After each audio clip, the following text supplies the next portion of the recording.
Defining football greatness is difficult, but delivering on the world's biggest stage is the domain of a select few. The great Zinedine Zidane won everything for club and country to be regarded as a true football immortal. Brazil's Ronaldo was the most potent striker in the game. His moments of artistry defied even the world's best defenders. No wonder they called him the phenomenon. And brilliant England captain Bobby Moore led his nation to its only international trophy, the 1966 World Cup. This is the Immortals.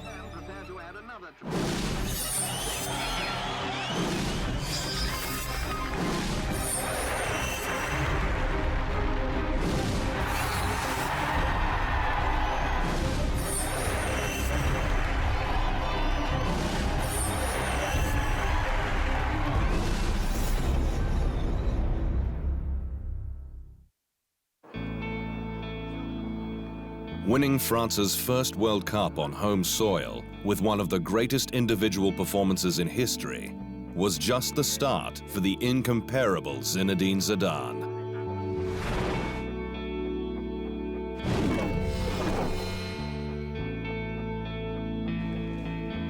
For 17 magical seasons, the football world was blessed to witness the mercurial feats of Zidane. He won everything as a player.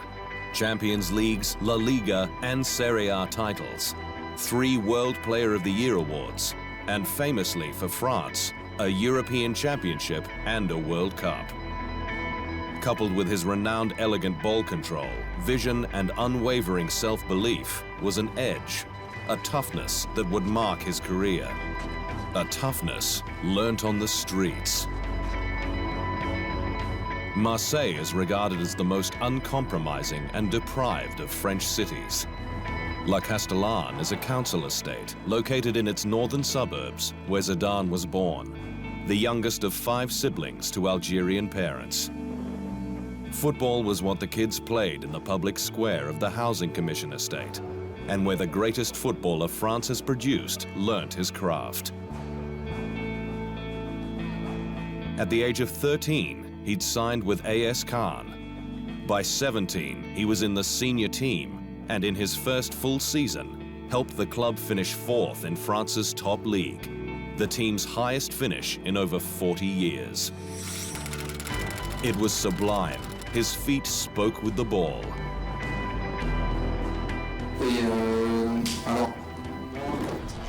The soccer player that inspired me when I was 11, 12 was Enzo Francescoli,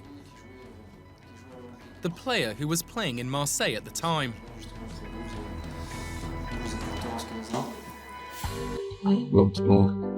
There was also another side to Zidane, which his coaches at AS Cannes had discovered, an inner rage. He often clashed verbally with opposition fans and spent the early weeks at the club on cleaning duty, as punishment for punching an opponent who'd mocked his ghetto origins. But Zidane's climb to greatness would not be slowed by racist slurs or overzealous defenders. A move to Bordeaux continued his ascension, earning his first French cap in a friendly against the Czech Republic in 1994. He celebrated the honor in style, scoring twice on debut to bring his nation back from a 2-0 deficit. The legend of Zidane was taking shape, and while English clubs Blackburn and Newcastle rejected his emerging presence in French football, punctuated by his first major individual award, the 1996 Ligue 1 Player of the Year, Italian giant Juventus swooped. And he had an immediate impact, helping the old lady win the Serie A title. The Frenchman was now excelling under Europe's brightest lights. And while he scored twice from the penalty spot in his major international tournament debut at Euro '96, France was eliminated in the semi-finals.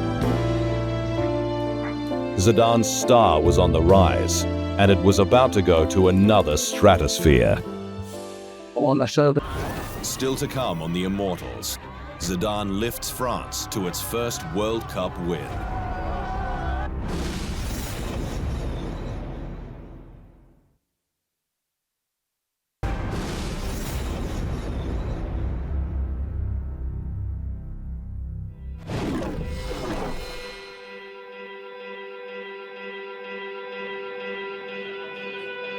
At the 2010 World Cup, Algeria returned to football's grandest stage after a 24-year absence.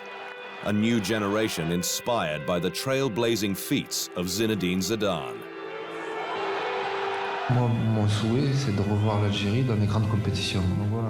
My wish is to see Algeria once more in big tournaments. You have to start somewhere, because there are many players. We have seen very good players on the pitch. We just have to give them the possibility to express themselves, and like we say, God willing, we'll see them in big competitions. Today, some of the finest footballers in the world proudly claim Algerian heritage. Karim Benzema came from the tough streets of his own hometown, Lyon, to sign with Real Madrid and star for the French national team. Leicester's Riyad Mahrez was the 2015-16 English Premier League Players' Player of the Year as the Foxes won the Premiership. He was also named Algerian Footballer of the Year. Like Zidane, attacking midfielder Samir Nasri, who has spent time with Arsenal, Manchester City and Spanish club Sevilla, was born in Marseille.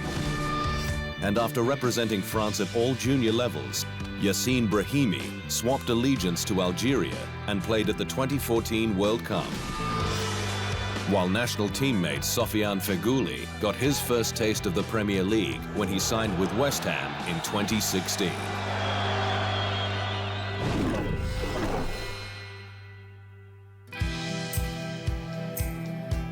By the time France was hosting the World Cup in 1998, Zinedine Zidane was one of the hottest players in world football.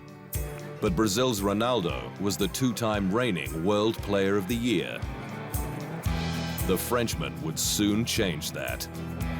But his debut World Cup started ingloriously, that inner rage once again rearing its head. Zizou became the first French player to receive a red card in the history of the event. His two-match suspension for stomping on Saudi Arabia's captain, Faoud Amin, meant he wasn't available until the quarter-finals against Italy. He returned to guide the host nation through to the final against defending champions Brazil and Ronaldo. The stage was set. After a moderate tournament by his standards, Zidane made the final his own. A brilliant header from a corner at the 27th minute gave France the lead, and then in the final minute of the opening half, he scored again.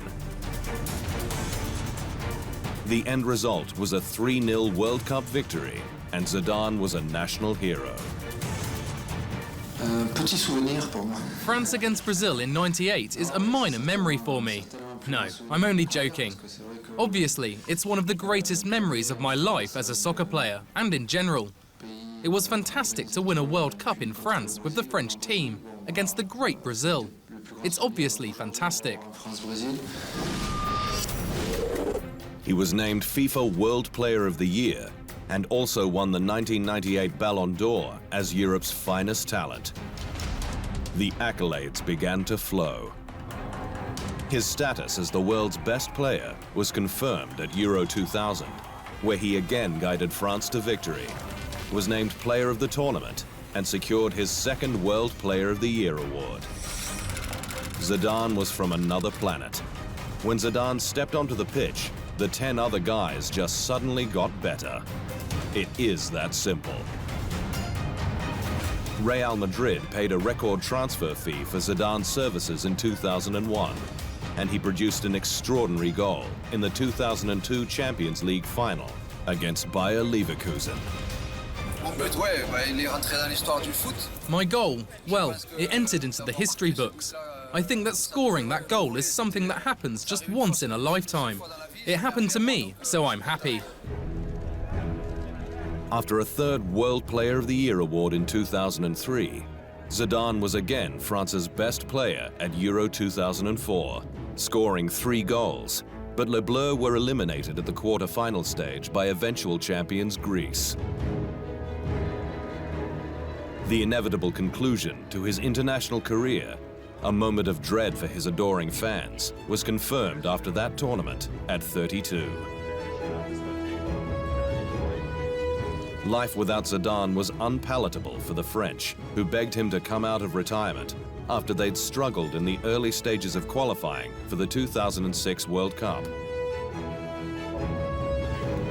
His return as captain was met with hysteria, even from his teammates, who were then inspired to book a spot in Germany. God is back. There is little left to say. In the lead-up to the World Cup, Zidane announced he would be retiring permanently from the game after the tournament. Fittingly, he scored in his 155th and final game for Real Madrid. Another suspension in the final qualifying round meant Zidane missed the opening game of the World Cup. He returned in style, named man of the match in the quarter-final against Brazil, and then scored the winning penalty against Portugal in the semi-final. Before the final against Italy, Zidane was presented the Golden Ball for best player of the tournament. 7 minutes was all it took for him to once again deliver. This time another penalty, which made him just the 4th player in history to score in 2 World Cup finals. Marco Materazzi equalized for Italy at the 19th minute, which forced the final into extra time. But at the 110th minute, Zidane's life and his legend changed forever. In a moment of madness, he headbutted Materazzi in the chest and was sent off. In his absence, France lost the penalty shootout, plunging a nation into mourning.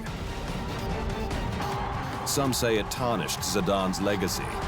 Others, including the highest office in the country, threw their arms around him. Cher Zinedine Zidane, ce que je veux vous dire. Zinedine Zidane, I want to express all the nation's admiration, fondness, and respect as well, despite these very difficult moments of your career. De la nation tout entière, son respect aussi. Mais l'affection. You are a brilliant soccer player, Vous êtes un virtuose, a genius of football. un génie du football mondial. You are a passionate man, Vous êtes aussi a man of conviction, de cœur. and that is why France admires you and loves you. Et c'est pour cela que la France vous admire et vous aime. Zidane refused to apologize for his actions, claiming he was provoked, and it was later revealed Materazzi had insulted the Frenchman's sister. This isn't justification, this isn't an excuse, but my passion, temper, and blood made me react. That edge, born on the tough streets of Marseille. In retirement, Zidane became ambassador for the UN and also returned to his family's roots of Algeria. After the sacking of Real Madrid manager Rafael Benitez in January 2016, Zidane assumed the top job and had instant success, leading the Galacticos to its record 11th Champions League trophy. I want to continue to win. For me, soccer is my life. It's my passion. It's a pleasure to do what I love. And my dream is to continue to win. That is my goal.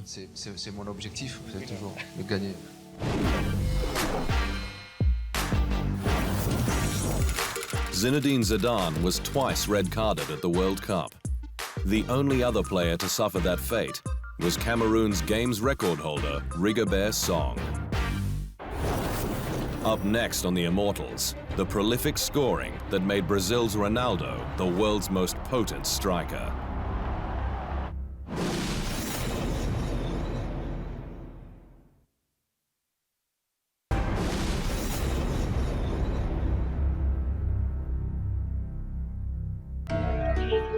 At the age of just 20, a scoring machine from Barcelona was crowned the best player in the world. The phenomenon had arrived.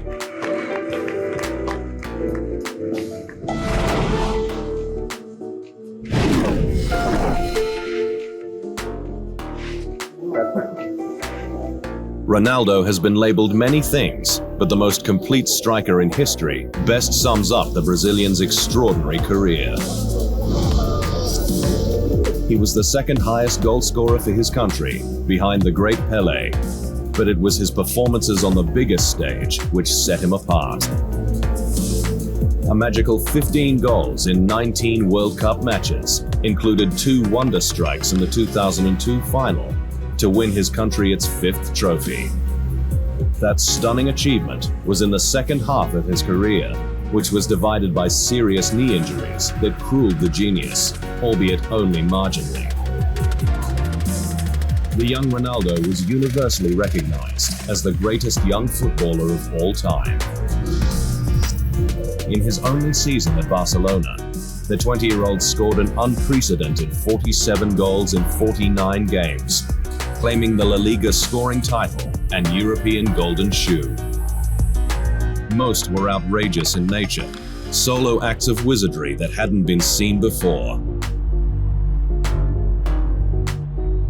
Ronaldo became the youngest player to win the FIFA World Player of the Year award in 1996, and won it again the following year after transferring to Inter Milan. Estou bastante motivado para que eu possa vencer outros. I am very much motivated, and I feel more motivated after what I have received. But I still have many titles left to conquer, and my dream is of course to play in the World Cup in France and win the title for Brazil. E conquistar o pentacampeonato para o Brasil. He also became the youngest winner of the Ballon d'Or in 1997 as Europe's best player, a record he still holds. He received 38 votes that year. Nobody else got more than 2. Ronaldo had broken the world transfer record twice, and by his 21st birthday, his resume was so extraordinary, only Pelé, Diego Maradona, and George Best could really be compared. He's the most spectacular player I've ever seen. The Wunderkind had been in Brazil's squad at the age of 17 for the 1994 World Cup, but never played. He entered the 1998 World Cup as the game's most exciting player and didn't let anyone down, scoring 4 goals in Brazil's march to the final.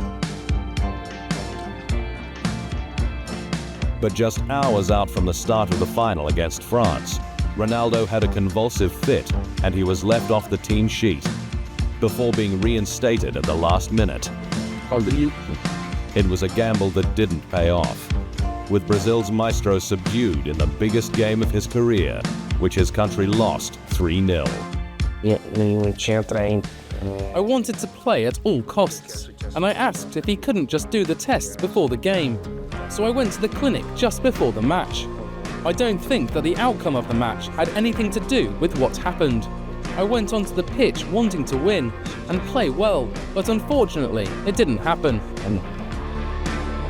By the time he suffered his first career-threatening injury in 1999, Ronaldo was 23 and had already scored more than 200 goals for Cruzeiro, PSV Eindhoven, Barcelona, Inter Milan, and Brazil. The knee injury and subsequent setbacks effectively took 2 years out of his career, and he missed Brazil's entire qualifying campaign for the 2002 World Cup. What he did in Japan during that tournament ensured his greatness. Ronaldo scored an incredible 8 goals. There was only one game in which he didn't score. His second goal in the final against Germany tied Pelé's Brazilian record of 12 career World Cup goals.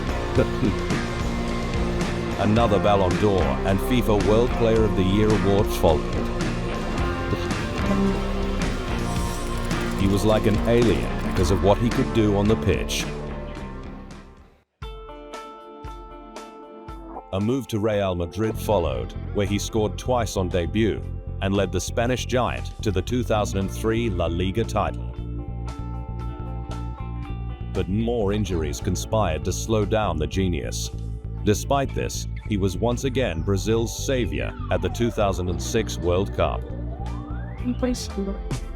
However, he suffered another health scare after a below-par performance in the opening game of the tournament.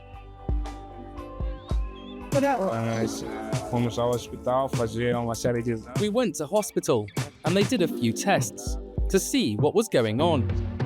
They didn't find anything wrong, so thank God, I am relieved. I have trained just now with the team. So I have trained, and so, well, now I am looking ahead to Sunday's game. A double against Japan in the third match saw Ronaldo become just the 20th player to score in 3 World Cups. When he scored in the round of 16 against Ghana, the 15th World Cup goal of his career, he broke German Gerd Müller's tournament record. He also joined Jürgen Klinsmann as the second player at the time to score at least 3 goals at 3 World Cups. Unfortunately, Ronaldo's heroics weren't enough, with the defending champions beaten 1-0 by France in the quarter-finals. Further injuries meant he was never the same again, and after stints at Milan and Corinthians, one of the world's greatest ever players walked away from the game in 2011. Ronaldo's net worth is estimated to be around $150 million. He has a passion for fast cars and even became co-owner of the Brazilian A1 Grand Prix team in 2005, although the series folded 5 years later. In 2014, he bought into US soccer team the Fort Lauderdale Strikers. His other main passion is poker, and he has been a regular at PokerStars tournaments.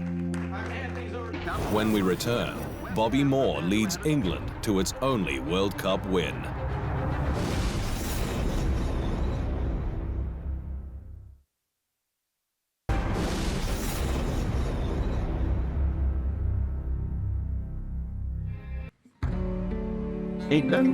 As much as England's long-suffering fans remember the 1966 World Cup win on home soil, the nation's only international trophy, the victory propelled captain Bobby Moore to immortal status in the UK.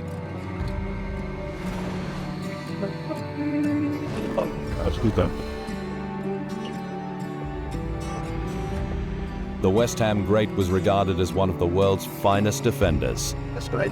Yeah, Legendary Manchester United manager Sir Alex Ferguson labelled Moore the best defender I have ever seen. Sentiments echoed by West Germany's World Cup winning captain and manager Franz Beckenbauer. Bobby Moore was the best defender in the history of the game. Ironically, it was Moore's vision in attack that set the tone for England's destiny that day at Wembley. After Helmut Haller put the West Germans up 1-0, Moore was brought down outside the box. His quick thinking set up his Hammers teammate Jeff Hurst to nail the first of his 3 goals. Moore then set up the sealer, England's 4th in the 4-2 win, as Hurst blasted the through ball into the top left corner. All the way through, we were a well-disciplined bunch of very, very good players, real fantastic backbones, probably the best backbone I think we've ever had, for me. When you make comparisons with today, we have Banks, Moore, Charlton, 100 games, 49 goals, Bobby Moore, man of the match. In the list of England captains, Moore sits equal top on 90 caps as skipper with Billy Wright, followed by Brian Robson, David Beckham, and Steven Gerrard. That 1966 World Cup win broke up a string of 3 titles by Brazil in 1958, 62, and 1970, led by the incomparable Pelé. Moore had a cameo in the 1981 movie Escape to Victory alongside Pelé, Sylvester Stallone, and award-winning actor Sir Michael Caine. great. A second British song. Following a long battle with cancer, Moore succumbed to the crippling disease in February 1993 at just 51. He was my friend, as well as the greatest defender I ever played against.